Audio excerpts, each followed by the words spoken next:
So during my college days, I never enjoyed development. I did it, but I never enjoyed it. But now when I do it, I do enjoy it.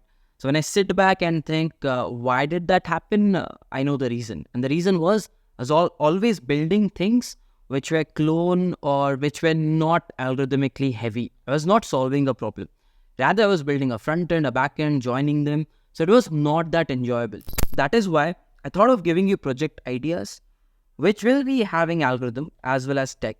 And these project ideas are from your daily life so that you can think of edge cases, right? So I'll be giving you 2 project ideas. The first one will be algorithmically heavy so that you can showcase your problem solving skills. The second one will be involving tech and algorithm so that you enjoy building it and you learn a lot of tech as well. The first one is building an elevator system. Keep it very simple. Build a very simple UI. When I say very simple UI, start with a placeholder, number of floors, 4. Get them into a page where you have 4 floors, right? And then an up, down, up, down, up, down, up, down buttons. And along with these floors, please make sure you have a lift, which has a keypad, 1, 2, 3, 4, all the floor numbers. Neat and clean UI, done. Do not get deep into it. After that, design the algorithm. So when you design the algorithm, you'll have to handle the request. What kind of request? What happens when someone clicks up, down? So you'll have to think of what happens when someone clicks 1, 2, 3, 4, the floor numbers inside the lift. You have to handle these requests. Maybe store them into a data structure, a queue data structure. Think about it. After that, you have to figure out a scheduling algorithm.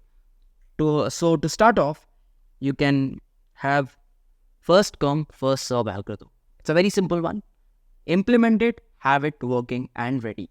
Once you've done it, then you can read about the look algorithm, the scan algorithm, the circular scan algorithm, and see what gives you the best wait time for a user at a particular flow, or make it scenario based. For a scenario, I'll use such an algorithm. For such scenario, I'll use such an algorithm. Think about it. Bring your problem solving skills into picture, but keep it for a later half. First, keep it very simple. Plain and simple. Got it? And when you have designed your basic structure, introduce current load and load check. What do I mean by that? Imagine a person is standing on a floor and a lift arrives and the door opens and he sees that it is already filled and he cannot get in. Doesn't make sense, right? So please implement this as well. It's a very good feature to have. So what are the main challenges that you'll face? The main challenges are you'll have to optimize the wait time. You'll have to figure out algorithms, maybe scenario-based algorithm. Nowadays, most of the modern elevators are using scenario-based algorithms. So you can read about it, use GPT, use AI. Please read. That is something you'll have to do. Explain the trade-offs. Now, doesn't matter which algorithm you go, you'll be losing out on something for sure. Please make sure you make a note of it so that you can explain it to the interviewer or to the person whenever you showcase this project. Perfect. Make sure you build user and admin. Why admin? Because user is very simple. Number of floors, floor, lift. Admin is important in case you want to make sure the lift is off or you want to just call back the lift from some floor or something happens. Think about these cases and build an admin thing as well. So once you build a very basic version, introduce multi-lifts. For a building, there can be 2 lifts, 3 lifts. Display wait time. When I click the up or down button, it should tell me that in 10 seconds the lift is arriving. Destination dispatch. What if I clicked 1 and now I don't want to go to 1. I just drop 1 and I click 2. So that's destination dispatch. What if I have a phone app and I'm tying my shoes? From the phone app, I can call the lift on the floor. Perfect, right? Change destination. What if inside the lift, I want to go to multiple destinations? It is similar to destination dispatch. You can have this introduced as well. So a lot of add-ons you can do. Again, ideas, you can keep adding ideas, right? So try this. Again, it's very, very algorithmic heavy. So try to keep it in that way. Do not focus a lot on the UI. So since we are talking about projects, let me tell you about a product which has the exact similar concept. So the product is Cryo.2. They believe in learn by doing. So when you join them, you would be learning like you work at a top product-based company. They have a very modern work-based, work experience learning approach. So when you join them, you'll be working like a senior developer would do at Flipkart. You'll be working like a full stack would do at Amazon. You'll be building an OTT platform like engineers do at Netflix. And you'll be guided by mentors who are working at top product-based companies like Microsoft, Flipkart.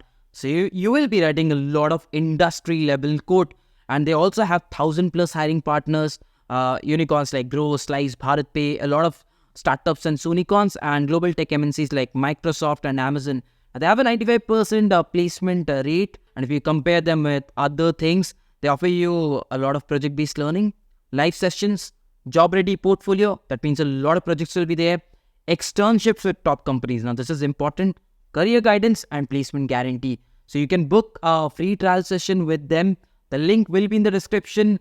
Make sure you check them out because personally, I've been associated with them and I think it's an amazing platform. You can try them out. Let's get to the next project, which is again a day-to-day app, Splitwise. It looks very simple when you open up, but when you sit down and think about the operations that they do, it is complex. First of all, again, to start off, build a very basic UI, login feature, group list, all the groups that you're part of, add group functionality, add people, all of these functions. Individual, if you want to have individuals, like when you open the Splitwise app, you can see that you are owing someone this much or someone is owing you this much, individual wise. Add expense, keep add expense button, settle up button as well. Very basic features to start off with, right? After that, think about the algorithms. First of all, minimize transactions should be at your mind. But to start off, whatever algorithm comes to your mind, just implement it. So make sure at the end of the day, it should not be having any debt remaining. Got it? Make it fast. When you're designing the algorithm, keep in your brain that it should be fast. It shouldn't be like you are adding an expense and it's taking 10 seconds to update on the UI. It should be super fast. So make an algorithm which is not super complex. Okay? So this one is something that you'll have to keep in your mind. No new debts. What does it mean? Imagine I am going to pay A 10, B 20, and C 30. If I pay C 30, I paid C 30, and then this 10 becomes 15. That shouldn't happen. Make sure your algorithm is perfect, right? Specifically, it can be slow, but this is very, very important. Okay? Graph based. Yes. Which algorithm to use? Read about MaxFlow algorithm. It's an algorithm that you can start off with and then you can explore and optimize according to your needs, right? Now, what are the challenges that you'll face? When you are building this, keep in your mind, you need to think about concurrency. What is concurrency?